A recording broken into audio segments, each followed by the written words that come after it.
신앙 고백하시겠습니다. 전능하사 천지를 만드신 하나님 아버지를 내가 믿사오며 그 외아들 우리 주 예수 그리스도를 믿사오니 이는 성령으로 잉태하사 동정녀 마리아에게 나시고 본디오 빌라도에게 고난을 받으사 십자가에 못 박혀 죽으시고 장사한 지 사흘 만에 죽은 자 가운데서 다시 살아나시며 하늘에 오르사 전능하신 하나님 우편에 앉아 계시다가 저희로서 산자와 죽은 자를 심판하러 오시리라. 성령을 믿사오며 거룩한 공회와 성도가 서로 교통하는 것과 죄를 사하여 주시는 것과 몸이 다시 사는 것과 영원히 사는 것을 믿사옵나이다. 아멘. 사랑의 하나님 아버지, 거룩한 주일의 시작을 하나님을 향한 예배와 기도로 열게 하심을 감사드립니다. 더욱 간절한 마음과 정성으로 드리는 이 예배, 이 기도를 기쁘게 받아 주옵소서. 말씀으로 찾아오시는 하나님을 만나기를 원합니다. 항상 그 말씀 위에 거룩한 믿음의 사람으로 굳게 서게 하여 주시고 평강을 누리며 강건하게 살아갈 수 있는 은혜를 허락하여 주시옵소서. 감사드리며 예수님의 이름으로 기도하옵나이다. 아멘. 찬송가 370장입니다. 찬송가 370장입니다. 주 안에 있는 나에게 딴 근심이 있으랴. 십자가 밑에 나아가 내 짐을 풀었네. 주님을 찬송하면서 할렐루야 할렐루야.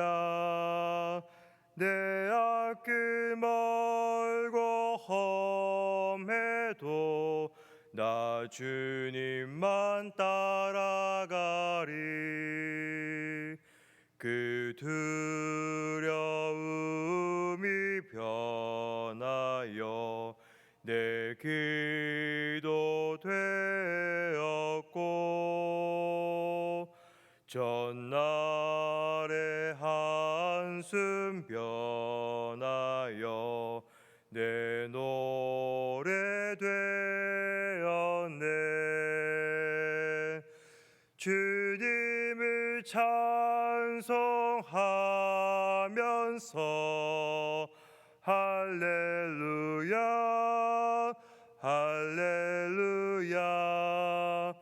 내 앞길 멀고 험해도 나 주님만 따라가리. 내 주는 자비하셔서 늘 함께 계시고 내 궁핍함을 아시고 늘 채워주시네.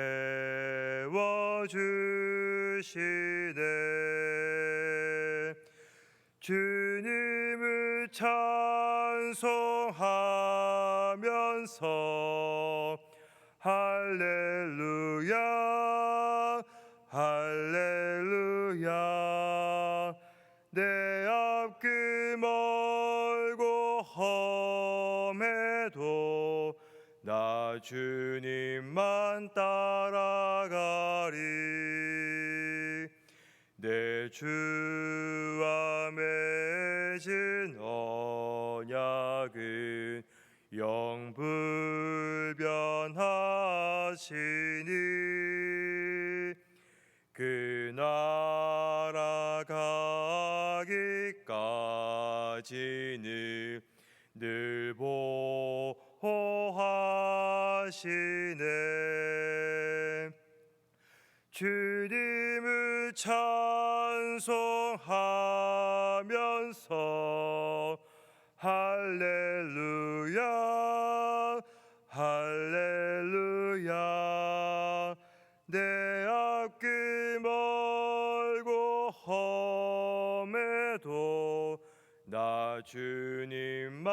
따라가리. 아멘. 마스크를 점검하겠습니다. 마스크를 코 위까지 쓰시고 예배와 기도 중에 벗지 마시기 바랍니다. 오늘 우리에게 주시는 하나님의 말씀은 신명기 31장 1절로 8절까지 말씀입니다. 신명기 31장 1절로 8절 말씀입니다.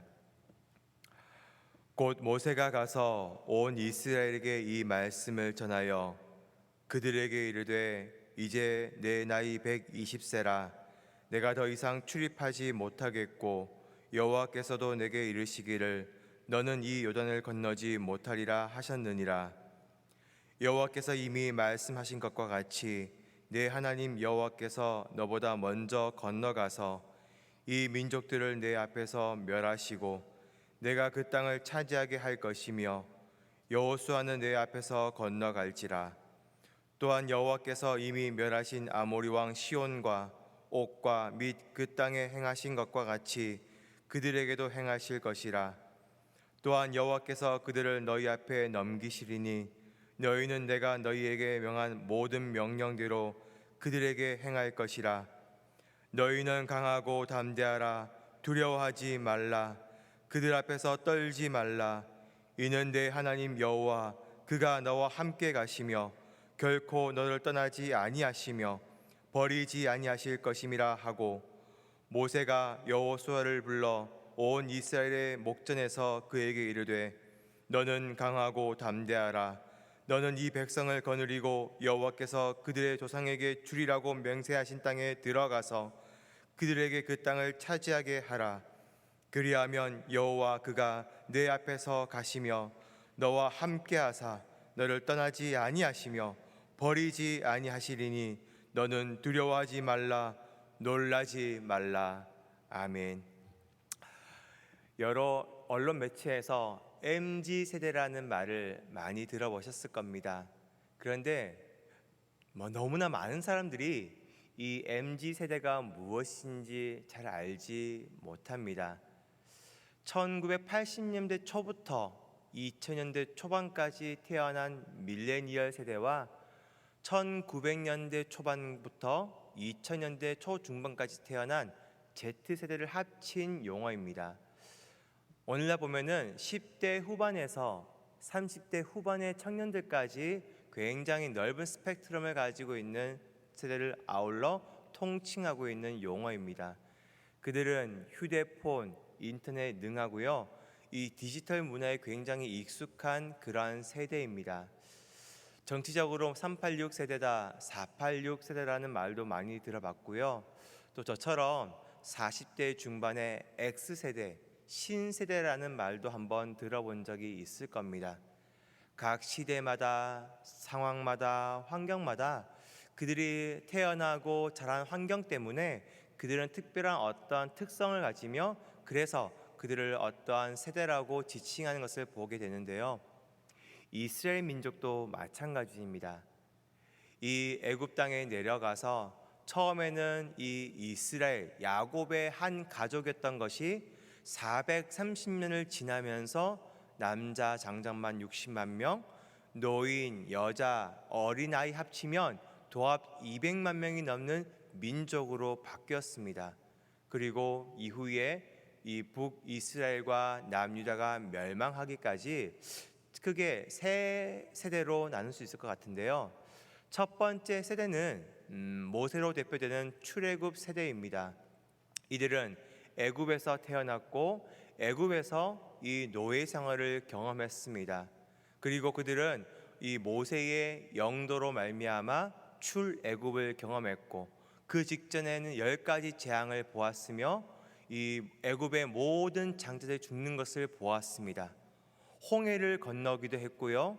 불기둥과 구름기둥을 경험하기도 했었고 여러 가지 것들을 경험했지만 결국 광야에서 다 죽는 그러한 세대입니다. 이 세대는 여호수아로 대표되는 광야 세대인데요. 광야에서 태어났고 광야에서 그 모든 것들을 삶을 체험했던 그러한 세대입니다. 그리고 이 가나안 땅을 건너가서 가나안 땅을 정복하는 그런 세대인 거죠. 세 번째 세대는 가나안 땅에서 태어납니다. 그래서 이 가나안 땅에서 굉장히 많은 것을, 풍족한 것을 경험하지만 그들은 온전히 하나님을 신뢰하거나 믿지 못하고 이 바알과 아세라 등등 이 가나안의 우상들을 겸하여 섬기거나 아니면 하나님을 버리고 이 우상들을 좇다가 결국 멸망당하는 그런 세대입니다. 이렇게 구분하면은 이 1세대가 좀 많이 제일 행복해 보인다.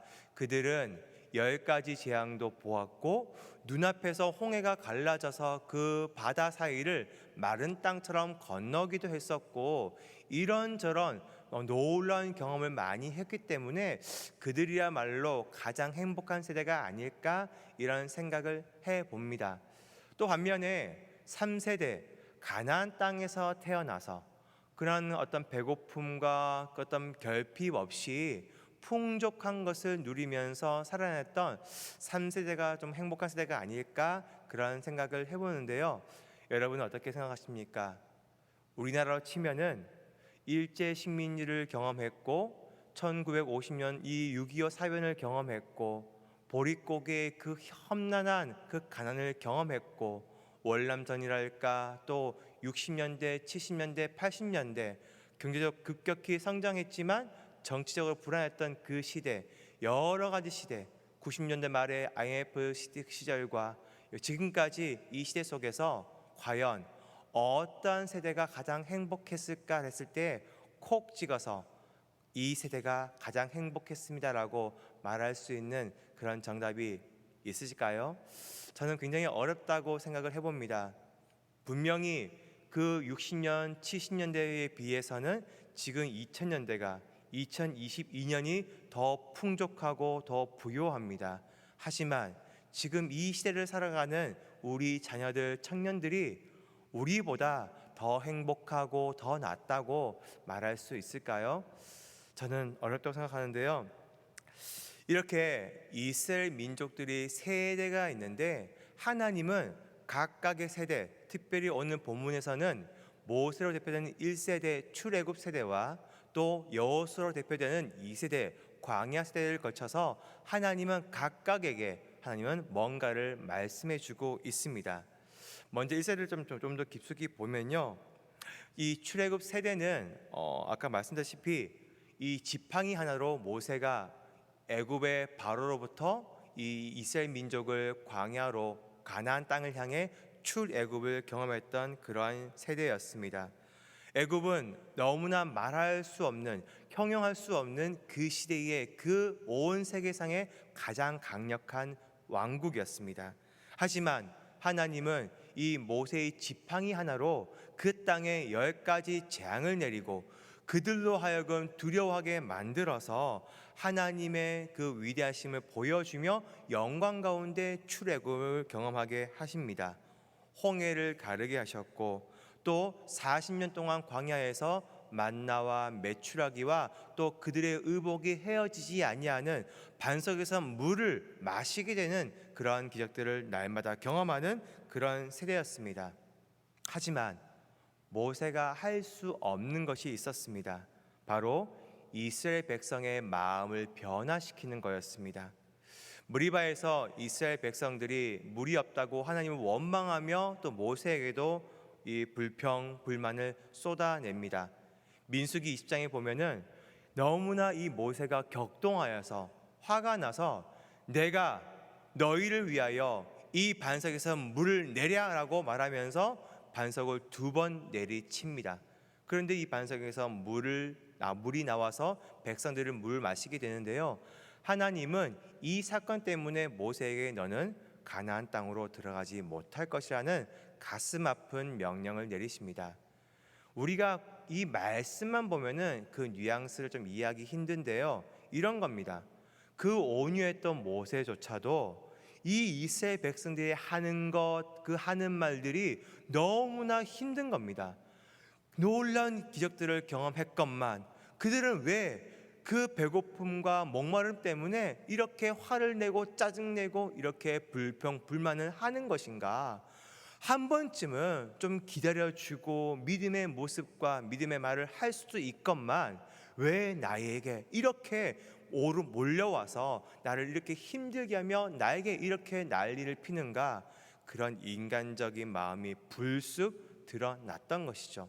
그래서 성경 말씀에는 내가 너희를 위하여 반석에서 물을 내야라고 완곡하게 표현했지만 왜 나에게 이러느냐? 아마 육두문자를 말하면서 아마 모세는 굉장히 화를 냈던 것 같습니다. 그리고 하나님의 명령을 쫓아서 이렇게 반석을 친 것이 아니라 그의 화와 분노로 말미암아서 있는 힘을 다하여 이 반석을 2번 자기의 역정대로 내리쳤던 것입니다.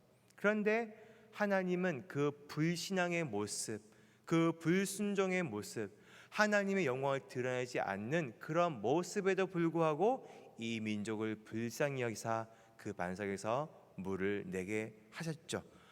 하나님은 그런 모세를 이제 이 가나안 땅을 바라보는 목전에 둔 이 땅에서 너는 건너가지 못할 것이다 라고 말씀하십니다. 그러면 이 1세대가 행복해 보이십니까? 모든 세대가 이 광야에서 죽임을 당했거든요. 그럼 2세대를 보겠습니다. 그들은 광야 세대입니다. 이제 여호수아가 이들을 이끌고 요단을 건너고 가나안 땅에 입성해서 그 7 민족들과 전쟁을 벌여야만 합니다. 그들은 모두 광야에서 태어났습니다. 그들은 광야에서만 자랐습니다. 그들은 10가지 재앙도 보지 못했고 홍해를 건너본 경험이 없습니다. 그렇게 보면은 굉장히 차이가 있어 보입니다. 모세는 위대한 사람인데 여호수아는 그 어떠한 기적을 베풀 수 있는 능력도 없고 그런 경험도 보이지 않습니다. 너무나 초라해 보이고 어떤 능력과 믿음도 솔직히 떨어져 보입니다. 하지만 그들은 나중에 가나안 땅을 정복합니다. 하나님께서 하셨습니다. 그 여호수아의 지도로 말미암아 이 이스라엘 민족, 이 광야 세대가 여리고성, 그 난공불락의 요새가 무너지는 것을 경험하게 됩니다. 그리고 아얄론 골짜기에서 여호수아가 눈을 들고 손을 들 때에 태양이 멈추고 달이 멈추는 그런 기적이 일어나기도 합니다. 어쩌면 그 광야에서 태어났던 사람들이 특별한 기적을 경험하지 못했지만 날마다 눈앞에서 내리는 그 만나를 보았고 날마다 반석에서 터져나오는 그 생수의 강물을 보았던 그 세대는 오히려 가나안 땅에서 전쟁에서 승리하고 더욱더 위대하고 놀라운 것들을 경험하고 행하는 그런 세대가 될 수 있었던 것입니다. 우리 자녀들을 볼 때 여러분 어떤 마음이 드십니까? 흐뭇하고 대견하고 기쁜 마음이 드십니까? 아니면 걱정스럽고 정말 이 땅에서 잘 살 수 있을까? 믿음 생활하지 못하고 이 코로나 상황으로 말미암아 이 예배 교회에 오는 것도 아무리 엄마인 내가, 아버지인 내가, 부모인 내가 강론하고 가르쳐도 눈 하나 깜빡이지 않는 그 아들, 딸들을 보면서 답답하고 그 취업이랄까 진로가 너무나 불투명하고 답답해서 어려워서 늘 근심과 걱정, 두려움이 있는 거 아니겠습니까? 나는 차라리 옛날에 이 신앙적인 체험과 경험이 있어서 하나님을 바라는 이 새벽을 깨고 달려나오는 기도회의 모습이 있는데 저들은 하나님이 누군지 예배의 자리가 무엇인지 알지도 못하는 그 모습을 보면서 답답하고 걱정만 넘치는 그런 모습이 있지 않으십니까? 저도 목사이지만 제 3 딸을 보면서 그 고등학생, 중학생, 초등학생들을 보면서 걱정이 넘칩니다. 과연 쟤들이 잘 자라서 목사 딸로서가 아니라 믿음의 딸로서, 믿음의 어린이, 믿음의 청소년, 믿음의 청년, 믿음의 사람으로 잘 살아낼 수 있을까? 저 또한 그런 걱정을 가지고 살아가고 있습니다. 하나님은 그들에게 각각 이렇게 말씀하십니다. 너는 강하고 담대하라.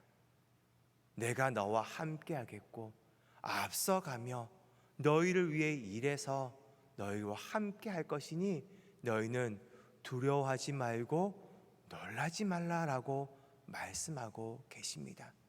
이것은 모세에게 말씀하셨고 여호수아에게 말씀하셨고 그 땅에 서 있는 모든 이스라엘 민족에게 말씀하고 계십니다. 1960년대, 70년대 한창 세계적인 냉전이 계속될 때에 이 루마니아는 굉장히 지독한 공산주의 정권에서 신음하고 있었습니다. 리처드 범브란트 목사님이 그런 분이 이 복음주의 운동을 하면서 이 공산주의 치하에서 열심히 복음을 증거하다가 결국 감옥에 갇히게 되었습니다. 모진 고문을 당하면서 힘들고 두렵고 죽음을 앞두면서 이제 나는 끝났구나라는 그런 생각에 물쑥 이 깜깜한 지하 속 감옥 속에서 두려움이 엄습했다고 합니다. 그런데 이 감옥의 한 간수 한 명이 그도 몰래 믿는 기독교 신자인지라 이 범브란트 목사님을 불쌍히 여겨가지고 조그만 성경책을 몰래 건네 주었다고 합니다. 이 성경책을 보면서 이 범브란트 목사님이 평안을 얻을 수가 있었는데요. 그 이유가 너무나 걱정이 되고 너무나 두려운 나머지 과연 성경책에 하나님께서 두려워하지 말라는 말씀을 과연 몇 번 하셨을까? 구약부터 요한계시록 이 신약까지 한번 세어보았다고 합니다. 성경 안에는 무려 366번의 두려워하지 말라는 하나님의 말씀이 기록되어 있었다고 합니다. 1년 365일 거기에다가 한 번 더 우리는 어쩌면 매일매일 하나님께서 우리에게 하시는 두려워하지 말라 이 음성을 들어야만 겨우겨우 살아낼 수 있는, 거기에다가 또 한 번 더 우리가 힘들어지고 두려워질 때에 특별한 하나님의 음성, 한 번 더 두려워하지 말라는 이 음성을 들어야만 우리는 그 두려움을 극복할 수 있는 그런 미약한 존재가 아닐까 생각을 해봅니다. 제가 언제인지는 모르겠는데 최근에 뉴스에서 이러한 것을 본 적이 있습니다. 이 땅에 방 안에만 틀어박혀서 어떤 취업이랄까 아니면 만남이랄까 결혼이랄까 이런 것들을 아예 포기하고 방 안에만 틀어박혀서 인터넷만 하고 게임만 하는 그런 운둔형 청년이 무려 우리나라에 51만 명이나 있다고 합니다. 그 속에는 어쩌면 우리 아들, 딸들이 있지 않을까요? 아니면 얼마 전 우리의 모습이 아니었을까요? 그들은 이 세상이 너무나 힘들고 절망적이어가지고 아무리 내가 몸부림쳐도 이제 나는 아무것도 할 수 없고 이제는 없다. 우리 부모 세대는 가난하고 힘들었어도 그때는 열심히 하면 소위 개천에서 용이 나는 그런 작은 가능성과 기회라도 있었지, 지금은 가진 것이 없다면, 어떤 백그라운드가 없다면, 스펙이 없다면 살아남기 힘든 세상이다라고 말하면서 그렇게 방 안에 틀어박혀 그렇게 사라져가는, 쓰러져가는 청년들이 그렇게나 많다는 겁니다. 그러한 청년들을 향해서, 그러한 우리를 향해서 하나님은 이렇게 말씀하십니다. 강하고 담대하라. 두려워하지 마라. 놀라지 마라. 아무리 힘들어도 내가 너와 함께 할 것이며 그 요단이 건너고 범람할지라도 그 요단강이 그칠 것이며 그 여리고성이, 그 가나안 민족들이 아무리 거대하다 할지라도 그들은 무너질 것이고 죽어갈 것이며 그 땅은 내가 너희에게 반드시 주리라. 하나님의 말씀이 있지 않으십니까? 그 말씀을 붙잡고 그 말씀대로 세워져 가고 살아낼 수 있는 우리 모두가 되기를 소망합니다. 뿐만 아니라 집에 돌아가서 방 안에 틀어박혀 절망하고 좌절한 우리 아들, 딸들이 있다면 꼭 이 7절과 8절의 말씀을 선포해 주시기를 소망합니다. 너는 강하고 담대하라. 그리하면 여호와 그가 내 앞에서 가시며 너와 함께하사 너를 떠나지 아니하시며 버리지 아니하시리니 너는 두려워하지 말라, 놀라지 말라. 이 말씀으로 오늘도 힘을 내시고 승리하시기를 주님 이름으로 축복합니다. 기도하겠습니다. 자비하신 하나님 아버지, 주일의 시작을 열며 모든 두려움을 떨쳐버리게 하시는 말씀으로 위로하시고 격려하시니 참으로 감사합니다. 좌절과 절망의 터널을 지나는 우리 모든 성도님들이 너무 지치지 아니하도록 기다리고 인내할 수 있는 힘을 주시고, 우리가 끝까지 기도하며 기대할 때에 오늘 주신 말씀처럼 우리에게 주신 약속과 그 언약들을 남김없이 행하시고 베푸시며 허락해 주실 하나님의 놀라운 축복과 은혜를 더욱더 간절히 바라게 하여 주시옵소서. 우리를 방해하는 모든 고난과 환난들을 너끈히 극복하게 도와주시고, 우리뿐만 아니라 방 속에 틀어박혀 좌절하고 있는 우리 아들 딸들 또한 살리시고 이 승리의 자리로 인도하여 주시옵소서. 그 승리로 말미암아 우리의 심령, 우리의 가정, 우리의 건강, 우리의 모든 삶의 현장 가운데 하나님께서 행하시는 회복과 치료와 형통과 놀라운 그 은혜를 마음껏 경험하기를 소망하옵나니 주여 하늘로부터 허락하여 주시옵소서. 거룩한 주일입니다. 일상과 운전 성전에서 드리는 모든 예배 가운데 임재하여 주시고 영광 거두어 주시옵소서. 하나는 예배로 모든 예배하는 성도님 머리 위에 임하여 주시옵소서. 출타 중이신 담임 목사님의 영육을 강건하게 하여 주시고 성령의 충만함으로 이 학기 모든 목회 사역을 잘 준비하게 하여 주시옵소서.